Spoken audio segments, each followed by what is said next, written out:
So this is my reading, commentary, and reflection on chapter 27 of the Proverbs. I left off last time with verse 24, and I'm going to continue now with 25. There are only three verses left in this chapter, so we will try to make the most of them.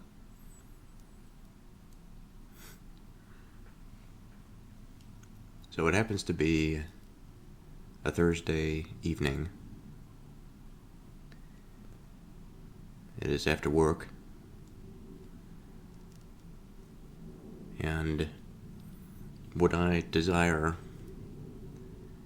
in each one of these episodes, after every time I sit down to press record and do one of these things, I wish to enter a particular type of headspace. Something that is meaningful, that is something that includes my experience, and by virtue of the proverb, it serves as a key to open a door into an expanse that is something fulfilling.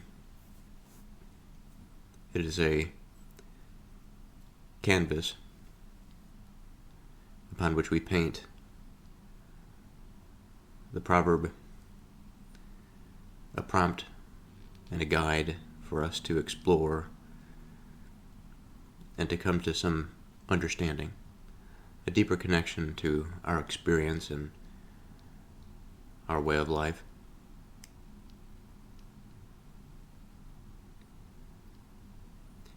So verse 25 reads,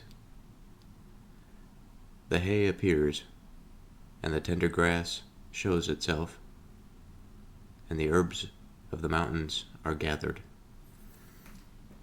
I think often about the different types of verses that we find in the Proverbs. And there are many ways that one can categorize one verse versus another. There are plenty of repeating patterns. Some verses almost seem verbatim to repeat themselves. But there's a category that I think of now when I see this verse. It has to do with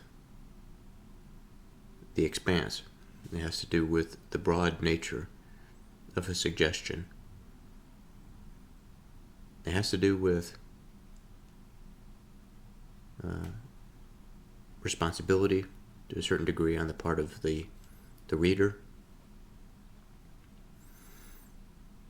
It has to do with a certain respect to do with the bounds that are placed by the verse, the boundaries. Again, the boundaries are quite broad in this case.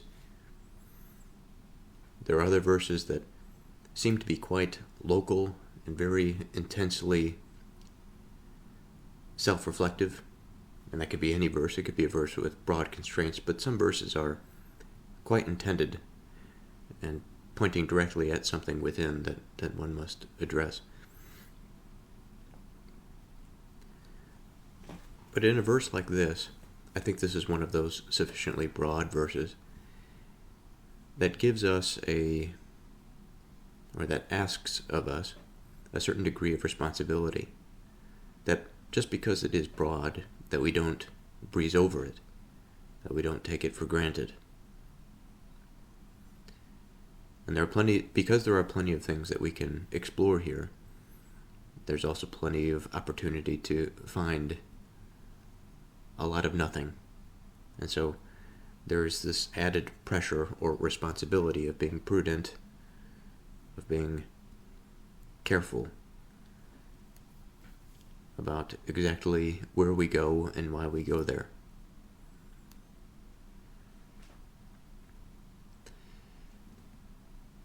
So, one possibility is that this verse is related to the one prior.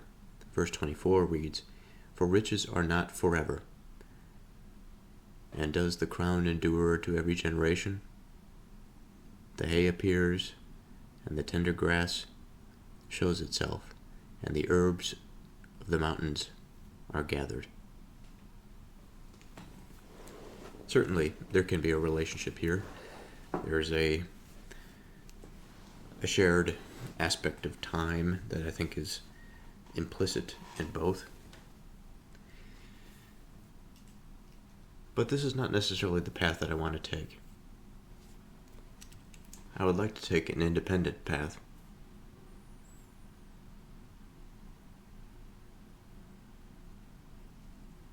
The hay appears.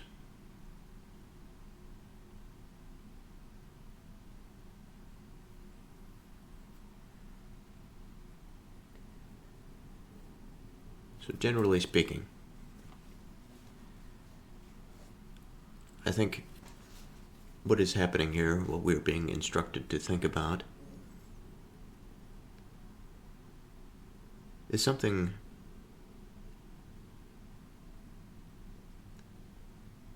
coming into our sight, but it's more than just a physical appearance.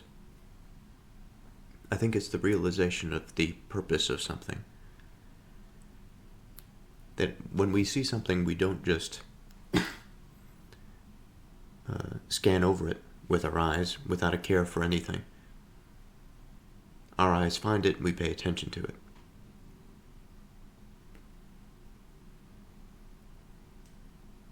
The hay appears. It's suddenly relevant.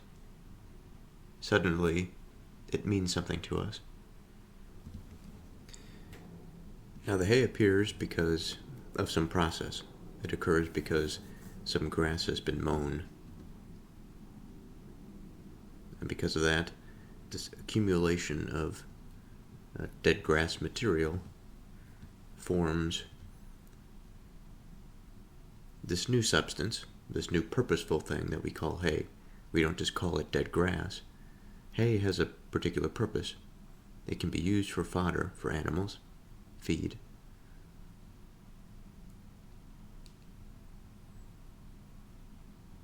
And what lies underneath this hay is the premature grasses, now that are growing to a new height.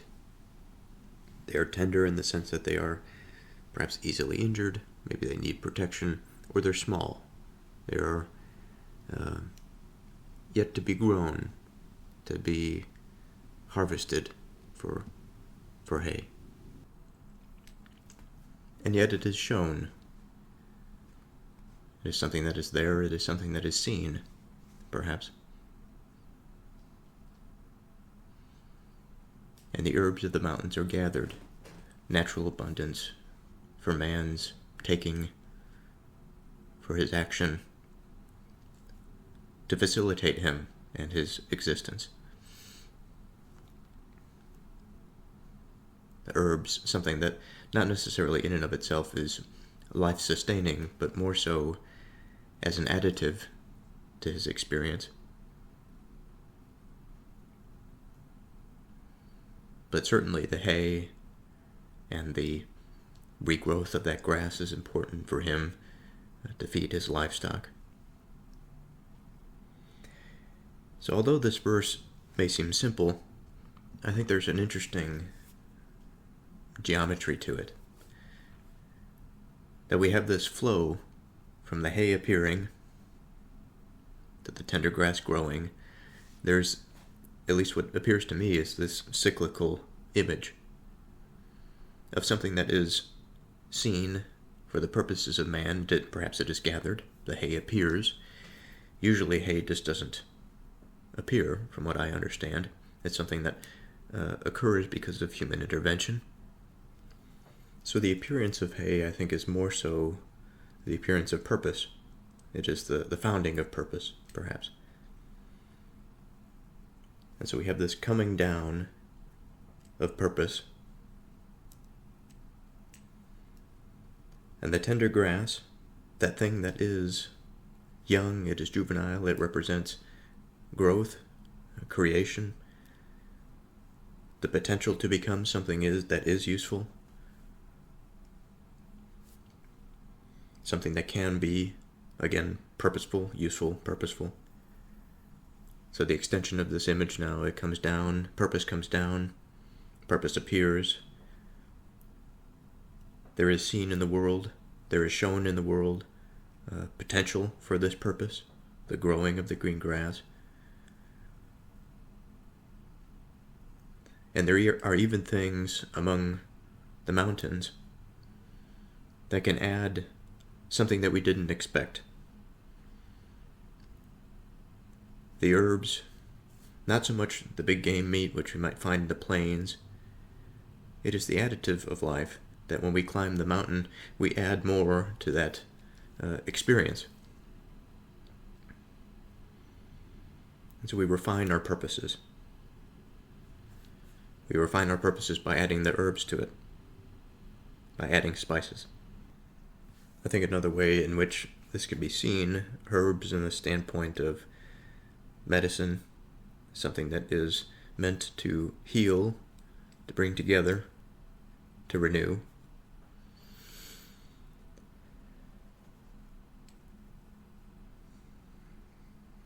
So an interesting slide downward to bring that productivity of the base material up, and then, much like a Vivaldi or something, out of nowhere we have this unexpected cello or violin that comes up that makes us think of the mountain, think about the potential on that mountain, and what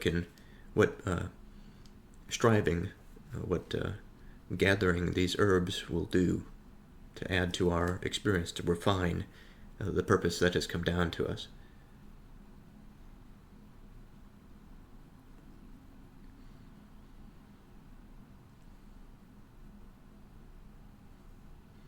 The lambs are for your clothing, and the goats are the price of the field.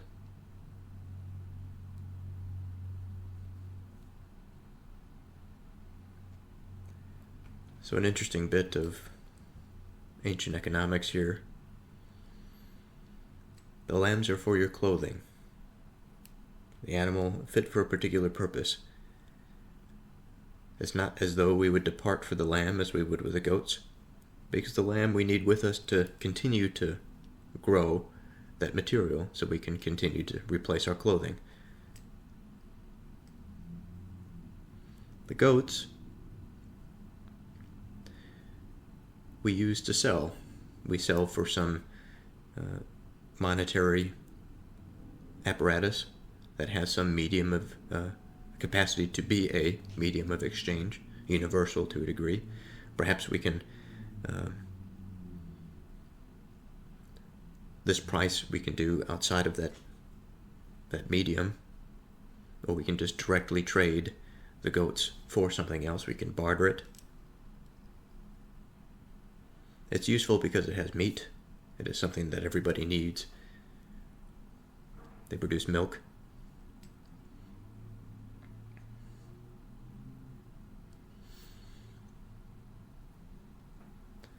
So the idea then,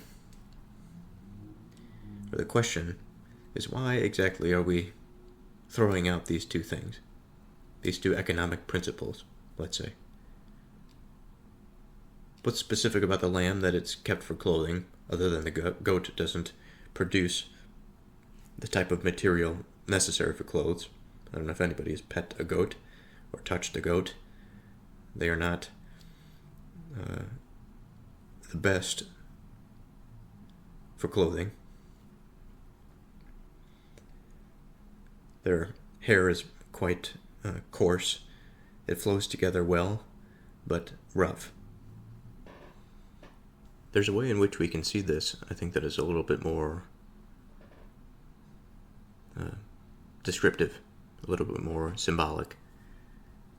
Now, if we go to the lamb is a symbol that is used often in the Bible, throughout the Bible. In various books, in books that precede the Proverbs, and in books that precede it. The lamb has multiple symbolic meanings, one of which is purity and innocence, associated with gentleness. I think of the example from Exodus 12:5, the requirement for a lamb without blemishes in sacrifices, a form of untainted life, and suitable to offering to God. The lamb was a central figure in sacrificial practices, representing the atonement for sin. In Exodus 12, the Passover, Israelites were commanded to sacrifice a lamb and apply its blood to their doorsteps during the first Passover. By doing so, they spared themselves from the judgment of the firstborn's death. And here I have to wonder about the significance of sacrificing a lamb for one's sins. If we thought about it in a different context, of sending some other person to jail or some other creature to confinement just because somebody had committed a crime or somebody else had committed a crime, it'd be a strange sort of thing, but I don't think this is necessarily what these symbolic or sacrificial practices were meant to convey. I think in the positive aspect, looking at the sacrifices, there's a lot of intent that goes behind doing such a thing. If for a sacrifice to be legitimate, it has to be authentic. It cannot be shrouded in lie. It cannot be faked. It has to be a real sacrifice.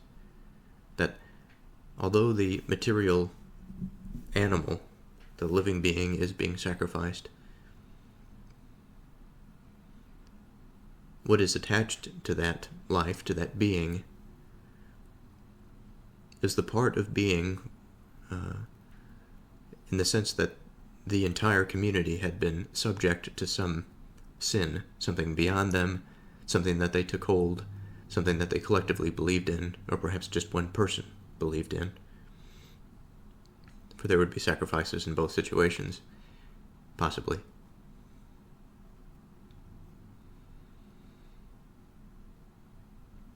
And for these legitimate sacrifices, the type of change, the type of alteration in being would require a collective honesty that I think would be truly difficult to come by if one was unwilling to change.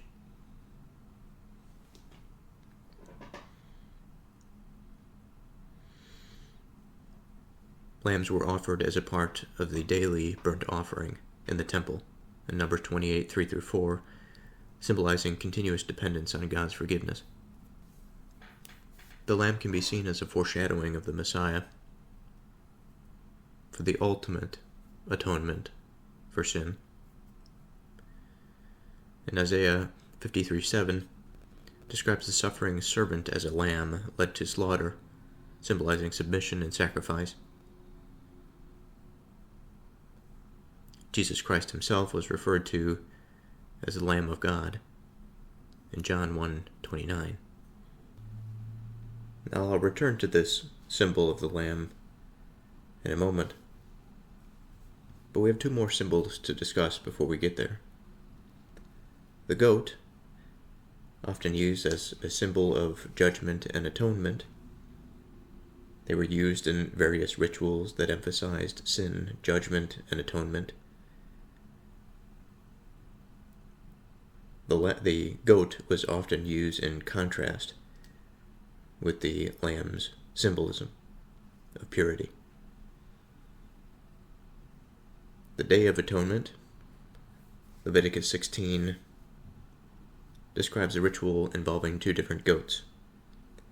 One goat was sacrificed as a sin offering, symbolizing the penalty of sin.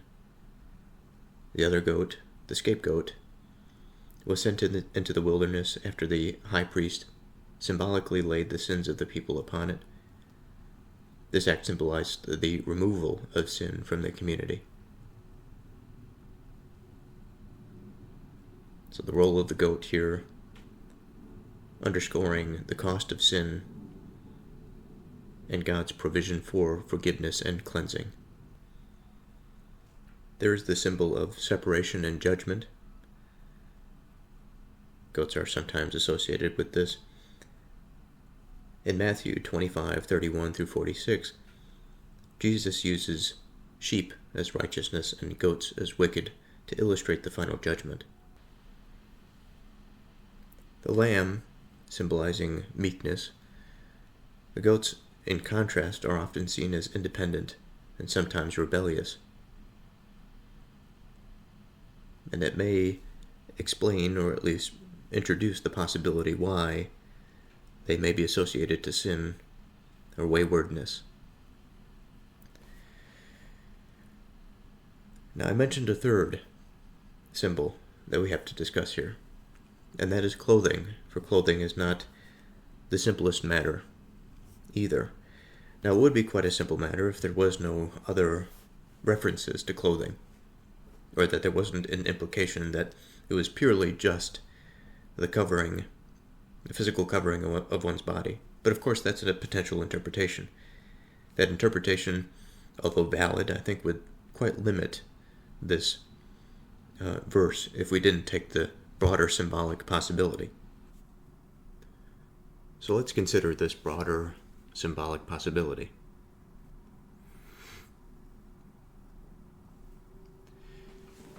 Considering Adam and Eve,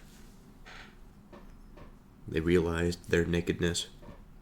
They attempted to cover themselves with fig leaves.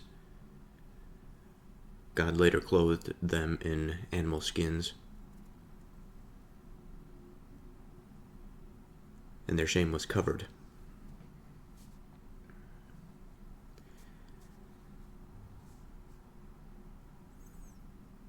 Now, I'd like to say something here that I think, in my experience, extends to, given that this is a symbol, of course it extends to more things than just physical nakedness, but that feeling of vulnerability, of weakness, of inadequacy.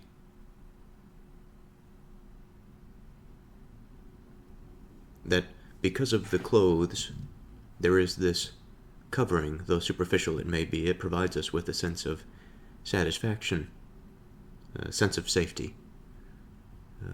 We feel that we are free from a particular type of judgment. Free from judgment that is a little too intimate.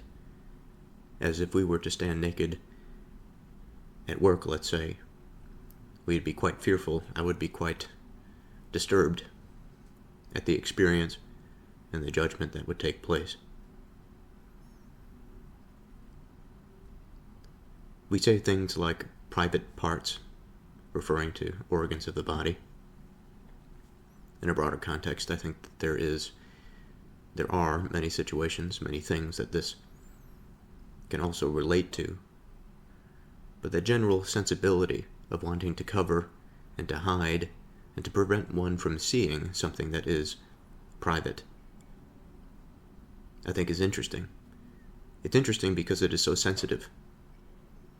I think wound up in it, there is a lot of meaning. There's a lot of understanding to be had.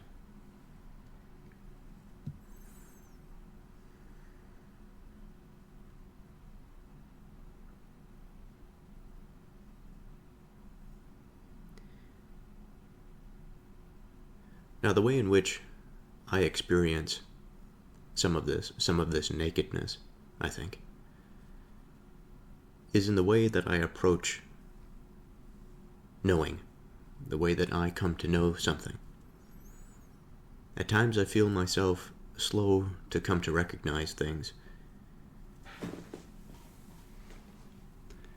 There may be multiple reasons for this, but I think for the most part, the way that I have found the most benefit, or the way that I have come up, the way that I have experienced education, and of my interactions with my family, all of this, the various interplay and exchange of ideas that happened when I was younger, that have culminated now to who I am, it produces a type of person that comes to know something in a unique manner. I think we all have our ways of dealing with learning.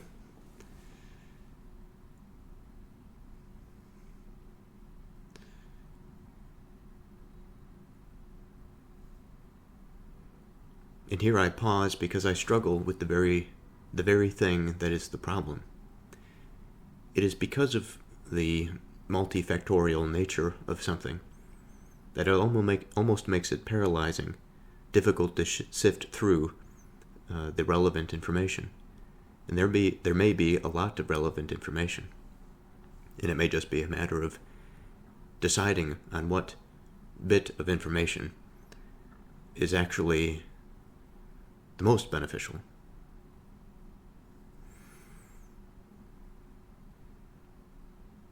In a way, I could say that of my upbringing, because of certain events that had caused instability in my upbringing, school was not a priority. I could say in a way that my own effort, my desire to learn, was poor when I was younger. I can say now that I am of a certain age that my ability to learn is not less than another, perhaps. Of course, we all have our various abilities and deficiencies. But the way in which I have come to understand and come to know is unique, I found, to myself.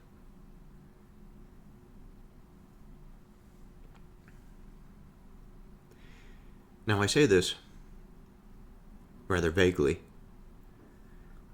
because at times I find myself, much like Adam and Eve, looking at my nakedness, looking at the ways that I can change things, comparing myself to others, and sometimes there is a raw spot that I find so many people move in a certain way with the mind to understand something, and I do not follow them. I take my own path, which is lonely, which may not be understood by many, though I do come to some answer and to some conclusion, and I do exhibit reason. It is different.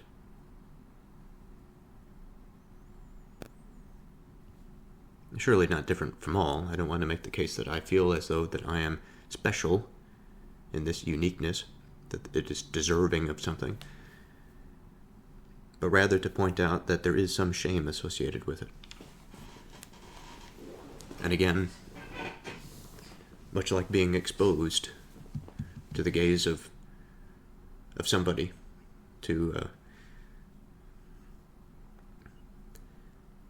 us that have no clothes physically, how unsettling that might be.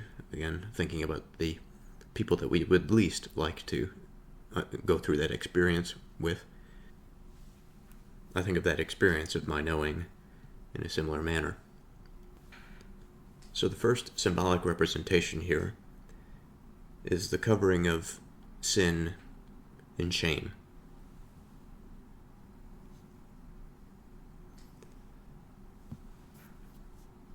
Now, there are many things that we can identify that the clothes or a piece of clothing may symbolize. But for the purposes of this verse, not all of them will be relevant. As a general statement, though, on the uses of clothing, I think it might be useful to reflect just for a moment on the purposes. Other than covering the physical body for physical purposes, to hide our shame, to hide the private areas, for warmth, protection, etc. I think we can wear clothes for broader, symbolic, and purposeful reasons. One is to convey status and authority. We think about a priest and the clothes that he wears. We can think about a police officer, the uniform that he wears. We can think about how we view clothes in relationship to where we go. If we attend an interview, for example, we are more likely to dress up, as we call it, to wear clothes that have a sense of sophistication to them. If we are at home or at a friend's house, we dress down. We wear our jeans, we wear a t-shirt, whatever is comfortable.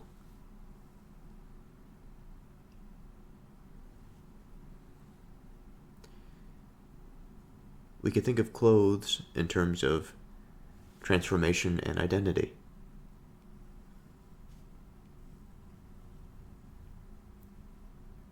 Ruth puts on new garments to approach Boaz in Ruth 3:3, symbolizing this change, a new chapter. In Zechariah 3:4, Joshua's garments are replaced with clean ones, symbolizing the removal of sin and restoration. In an interesting way, clothing relates to how God views man. Clothing serves as a metaphor for how humanity is perceived by God. Filthy rags of sin, Isaiah 64:6, when the garments of divine grace.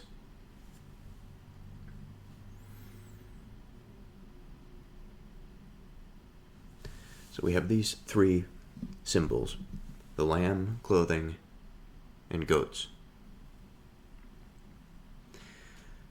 The lambs are for your clothing, and the goats are the price of the field. And I'm thinking I'll stick with my original interpretation, that the price of the field is sort of an economic analogy. Broad implications, surely.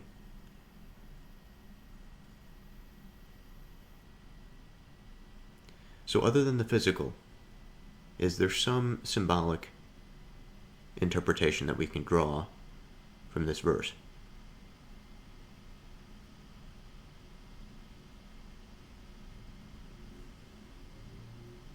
Of the lamb, we have meek, submissive, innocent, symbolizing purity.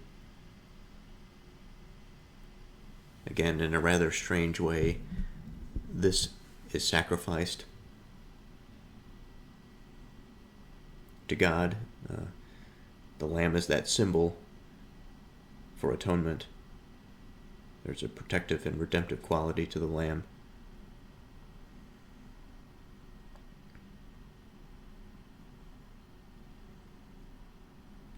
So if we say, for example, that the thing, the object, the idea for which you place your thoughts of purity, your thoughts of innocence, your thoughts of protection, and your thoughts of redemption, these are the things that you should clothe yourselves in, however that may express in a physical manner. Now, my apologies, but today is a new day, and I happen to have come down with a bit of a cold. There's a outbreak of the norovirus in the United States at the moment, and I think I've got it. Many people at work have unfortunately come down with an illness. Most of my friends have come down with something. Some people have been affected worse than others. Some people have had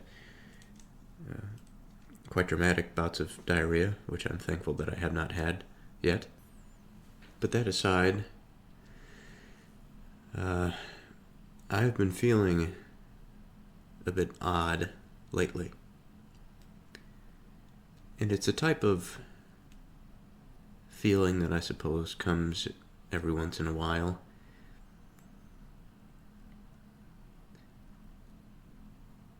It's not quite a positive feeling, but I can't quite define it as negative. I think intense is a good way to describe it. My initial response is rather juvenile, to try and hide from it, But no matter where I am, of course I can't escape that feeling. Exactly why the feeling is there is hard to explain as well.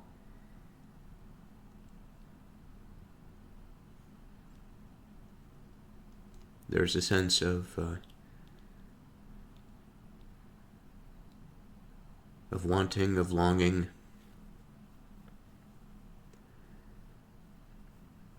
There is a desire for accomplishment and for the satisfaction of achievement, which of course is not a negative thing, but it creates some psychological pressure. And given this illness, and given, thankfully, a renewed approach towards study, not just in terms of Proverbs, but also other intellectual pursuits, I found myself a bit fatigued, but again, in this phase of wanting that prompts me despite the fatigue. Now, I had a manifestation the past couple weeks with my interpersonal relationships, and I'm not really sure what it means. I've had a bit of a difficult time connecting, communicating with friends, being in the present moment, of feeling satisfied with just being with a person that I care about. And this is nothing new to my experience. This happens every so often. And usually it levels itself out. But I have to wonder if it is not because of this fatigue and the lack of participation, perhaps because of this mental fatigue, that I sort of sit reserved and speak periodically. And maybe there's some shame associated with that.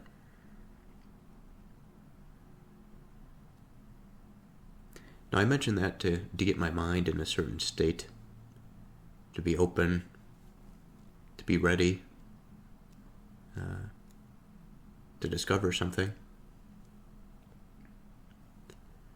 to fuel the fire beneath curiosity.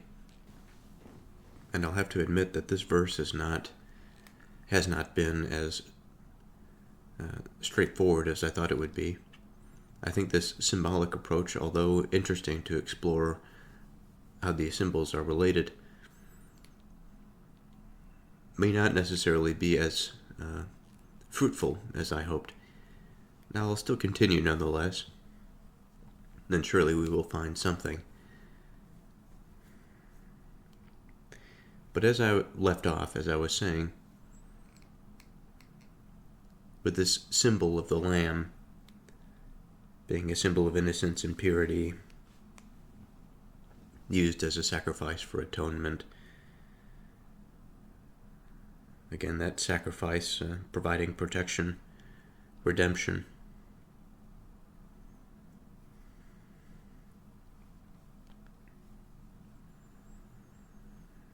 And I suppose there's a certain sense in which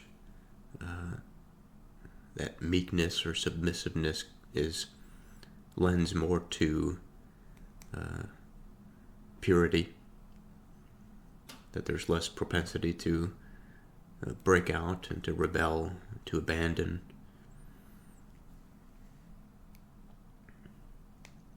The desire for security is greater.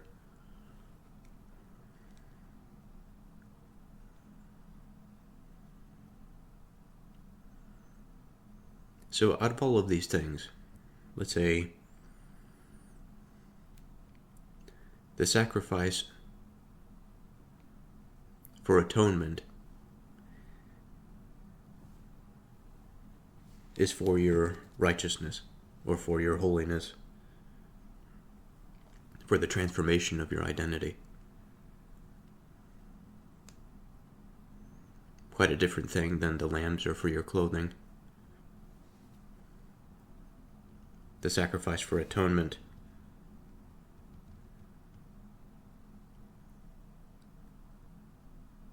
is the transformation of your identity, the restoration of something that is righteous. That's something that is always possibly the case. And I think about what I had started this segment with, about how I've been a little off for the past couple of weeks. And I think that there are some behavior changes that I have been participating in that have lent to some negativity, things that I surely ought to change.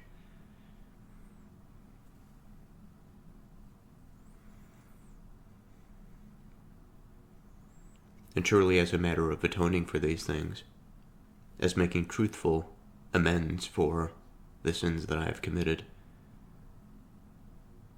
I will be oriented, I will be transformed. My relationship to that which is good will be a little bit more solid, squared away, such that my reservation and my lack of participation will not lead to negative consequences for my close interpersonal relationships. And I suppose I can go into the particulars, into those details, but I think I'm going to refrain and keep that more of an intimate part of my experience.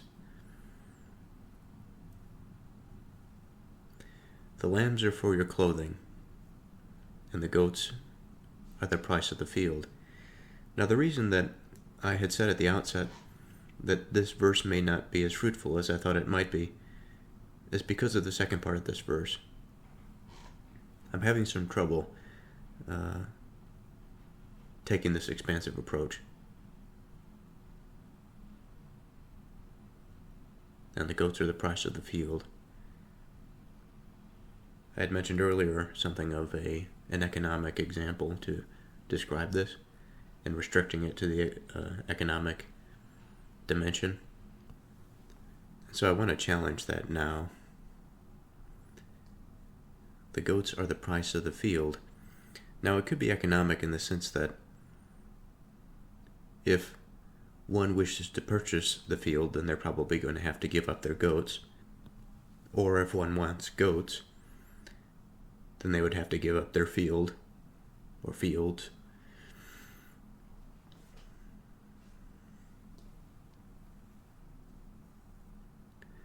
But this doesn't satisfy. I think it's a good place to start, but if we go back to thinking about the symbol of the goat, there are few symbols that just probably would not necessarily make sense here. If we plugged in sin, I don't think that this would quite make sense.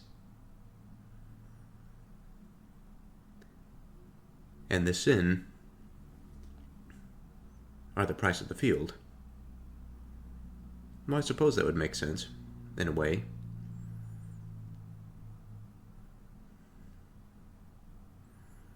For if a person is to sin, and let's say that there's a graduated scale for sinning, not all sins have the same punishment, just as all infractions or violations of law do not have or carry the same sentence.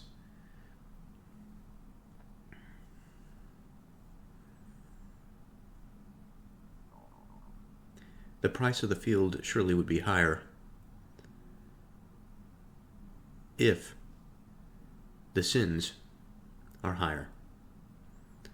I suppose the question would be, well, why is that the case? Well, for one to sin, they are fundamentally moving away from the truth. They're moving away from goodness. I think it's more than just moving away from the truth, because there are plenty of times that a person can sin, but they can understand things quite well. It's more of the orientation of the related factors and the truth in the broad sense of those relationships that gets at least myself into trouble. And the price of the field would be higher because they would not be in a position in order to physically afford it.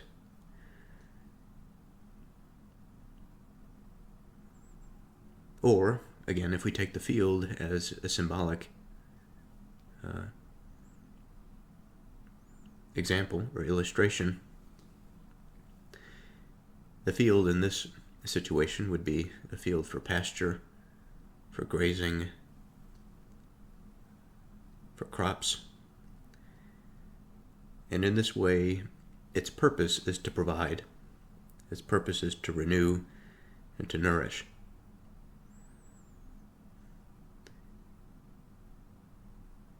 And the sins are the price of nourishment?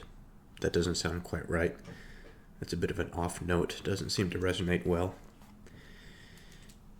But I think there's a way in which we're coming to something that is making sense here. Now, sins may not be the right word to begin with. Goat and sin may not be equivalent, although there may be a situation in which a particular sacrifice of a goat means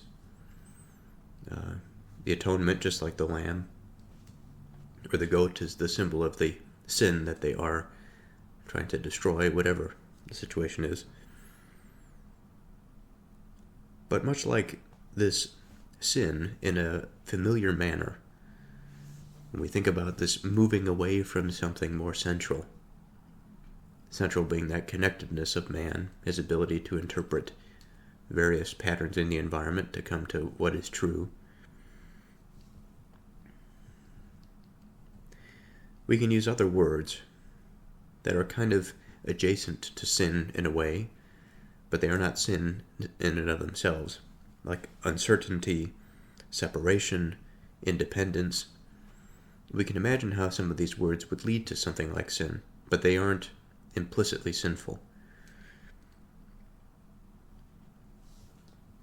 In a like manner, if we approach the word field, I do like that nourishment. I do like the idea of facilitating something, facilitating the space for the goat, facilitating the space for openness, independence, facilitating the place for the lamb, for the ability to atone, to recognize error. The field can also be a symbol of openness. So we can say that separation is the price of openness. We can say that independence is the price of openness. Now the question is, well, does this make sense? Are we trading independence for openness?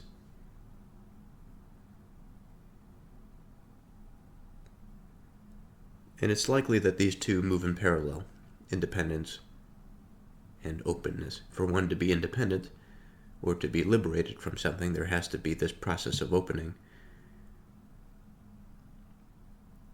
So what is being traded is not necessarily independence, but rather a conservation or dependence.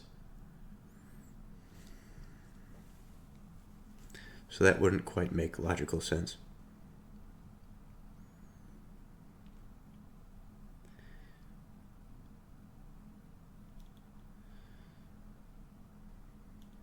We could say that uncertainty is the price of openness. And this sort of thing, I think, makes more sense. For if you want the mind to be more open, it is likely to be less certain about the things that it finds. Because that openness, I think, affords many things. It affords different perspective. But also, it is a place for which we may lose our orientation and get lost. And certainly in that sense, what we have paid for that experience is our uncertainty.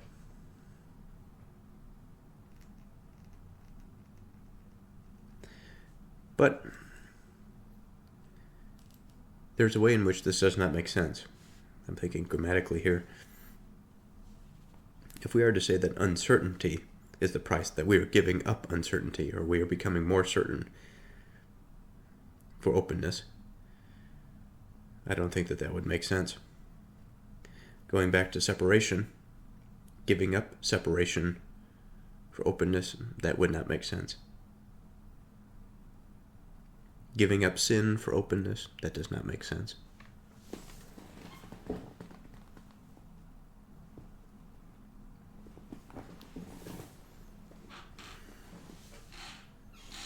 Now we can say that sin is the price of facilitation, because in order to facilitate something, there may be a sin that prohibits that generative process. And so in order to sacrifice, or to bring about that place, the field, the generative place, that we have to give up the sin, the goat. Now, certainly, I'll admit this may be looking too much into it. And there are other verses that have true symbolic meanings that are quite more straightforward to get into. So I'm not opposed to a pure economic interpretation here. I do like our exploration into the first part about the lamb and the clothing, however. So to reiterate, to close this verse,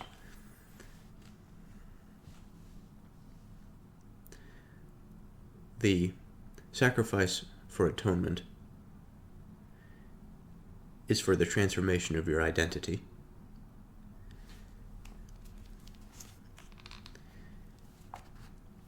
And the sin, that behavior that perhaps brings one joy, but ultimately separates the individual from God,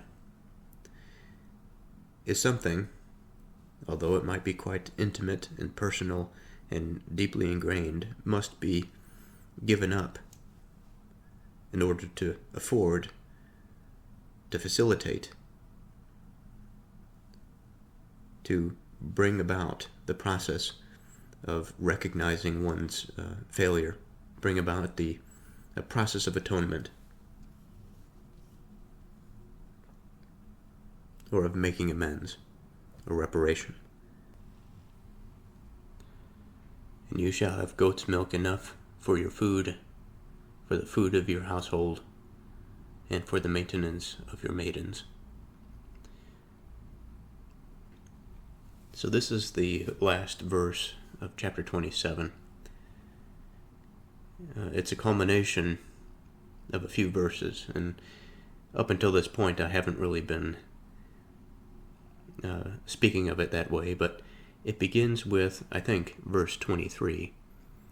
Be you diligent to know the state of your flocks, and look well to your herds, for riches are not forever, and does the crown endure to every generation?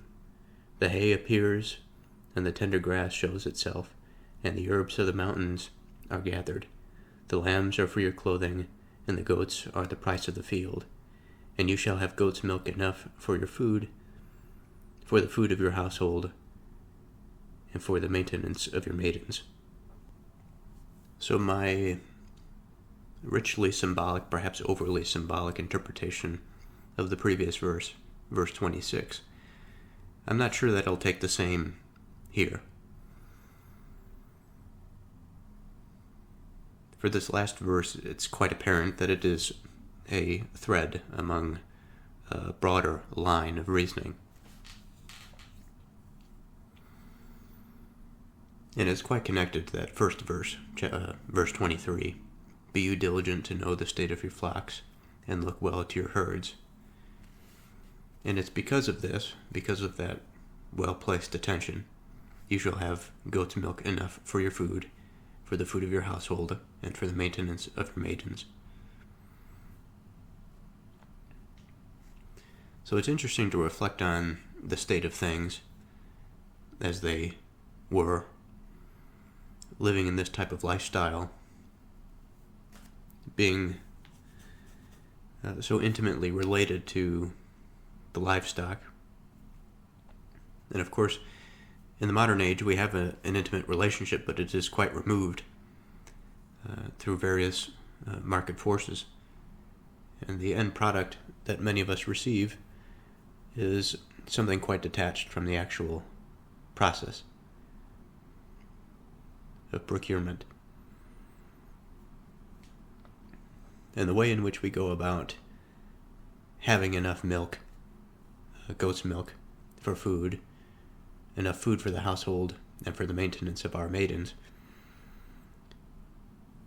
is quite different than this lifestyle. Again, because of the division of labor, I could do one thing for a particular aspect of the market and be completely detached from that process of procuring food. Whether that be a good thing or a bad thing, we don't necessarily need to get into.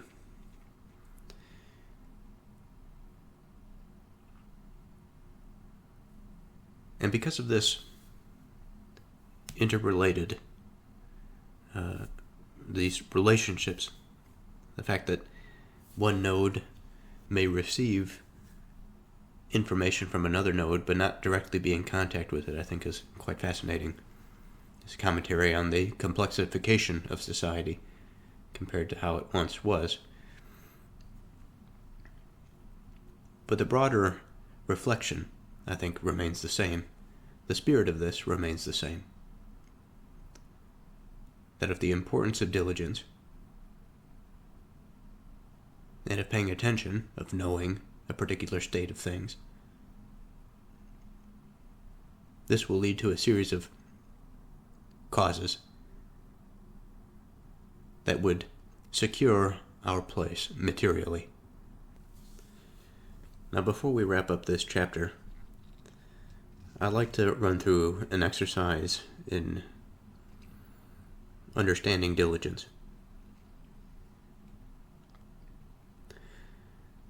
So, of the formal definition, or the Google definition, careful and persistent work or effort.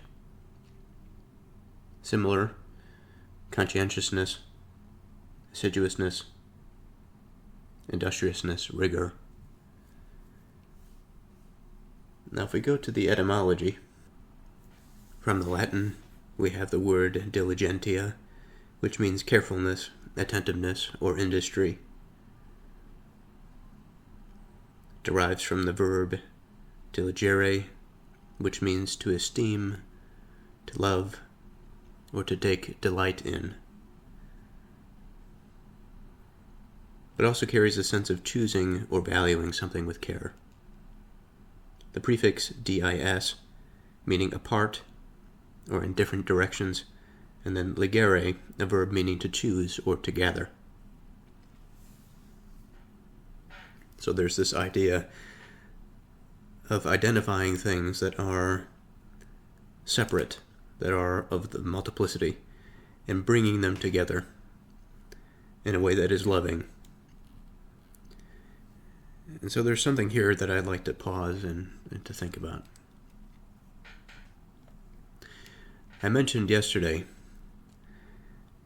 on this recording that I was going through a particular period in which my mind was a bit off. I think it still is a bit off, but that's a product of the seasonal cold, I think, than much of else. But by the same token,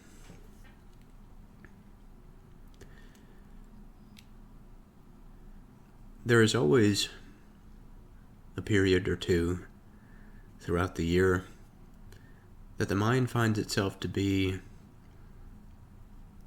in this state of reaching and of moving away from, this moving towards the multiplicity, and then the general sense of the desire to bring things back together in some stable, coherent,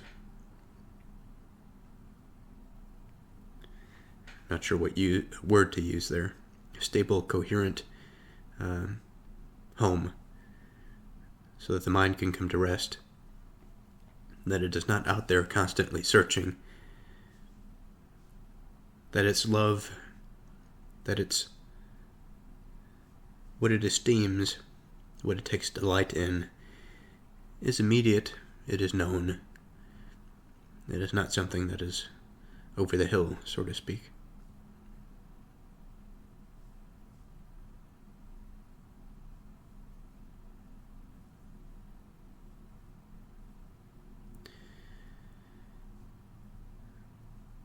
This diligence I found to be a double-edged sword in my mind.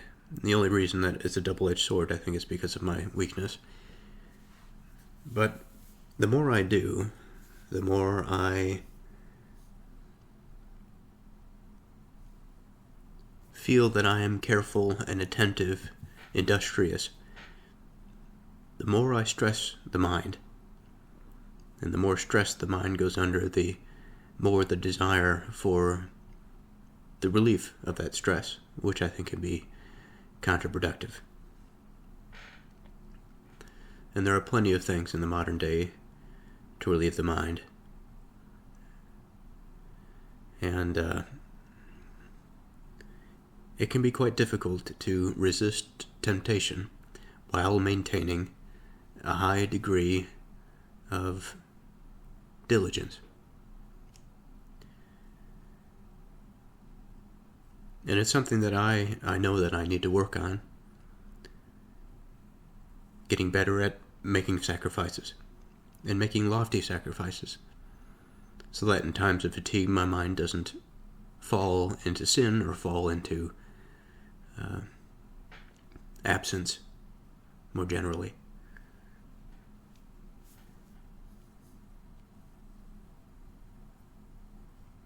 From the old French, we have the retaining of the meaning care and attentiveness. It also came to refer to speed or haste,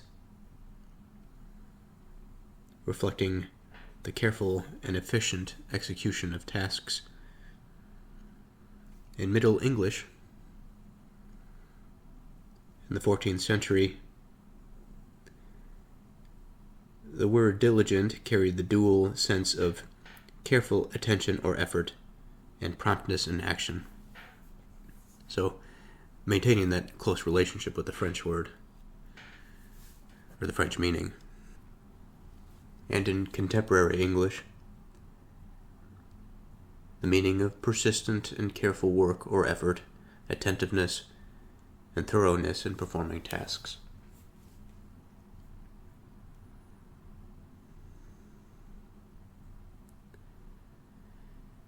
Now, there's two things that I think about here.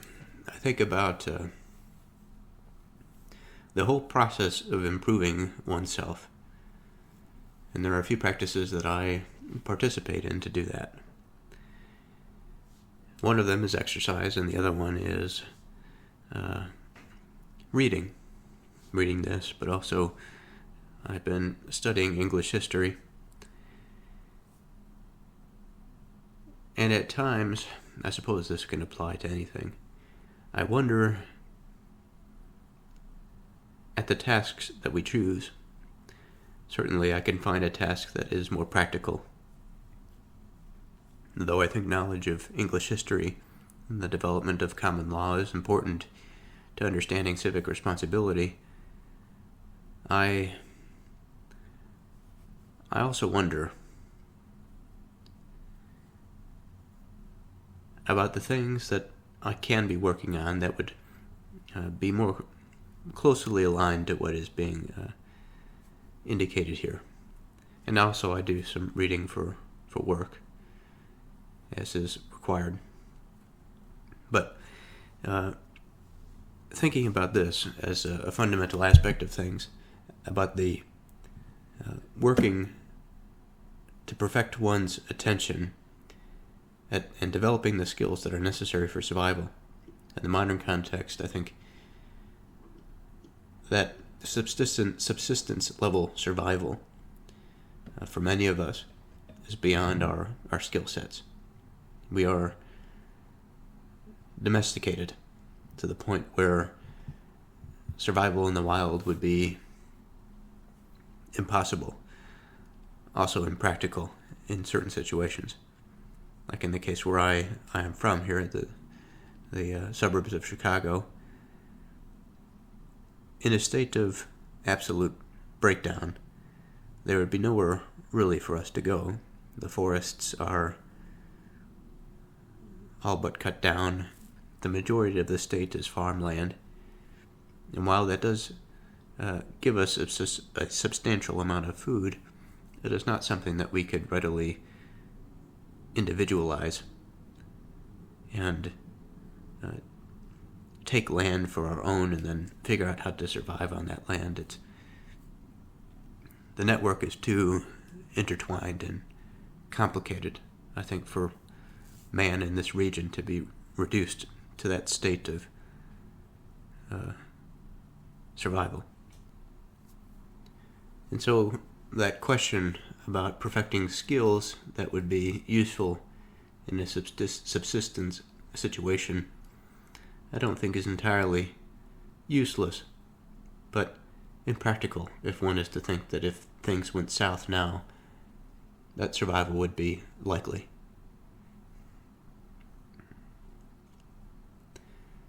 The other thing I think about here is the difference between thought and action, and how, while in my case, for example, studying the Bible, studying the Proverbs, has led to a certain type of understanding, no doubt. It has influenced my behavior. But for the very difficult aspects of behavior, it is much easier, I think, to think about the right thing to do than actually to do the right thing. And in matters of diligence, especially when we consider the right thing, following something through, especially something painful, I think is much easier said than done. And I said the word painful there. I think that we can also substitute the word difficult, unpleasant. I think sometimes these things can be perceived as painful.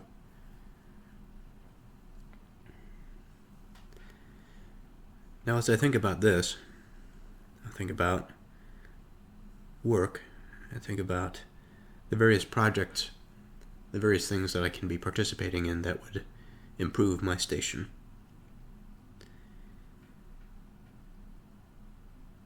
And how diligence applies here. That the next step I can take can be many different paths. And thinking about the Latin root of thinking about the many different paths, but choosing one and then bringing together the information to consolidate and to see through that process of consolidation. It can be a daunting task. Difficult to make the first step. But perhaps most importantly, the thing that I know that I need to improve is that constant, persistent work. That it is not as though the mind should commit itself to the idea that eventually work will end and then a rest will be had, and that it's the rest that is the thing that is propped up on desire. Rest is a necessary aspect of our experience. It serves as a reset and regeneration. But it is not the thing that we participate and sacrifice for. That which we participate and that which we sacrifice for should be for those things in and of themselves. And if it is not, then I think we ought to make changes such that we align ourselves with those pursuits that we can be productive and satisfied with.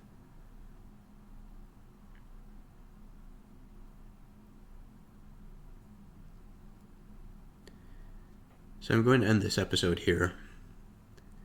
I'll continue next time with chapter 28 of the Proverbs.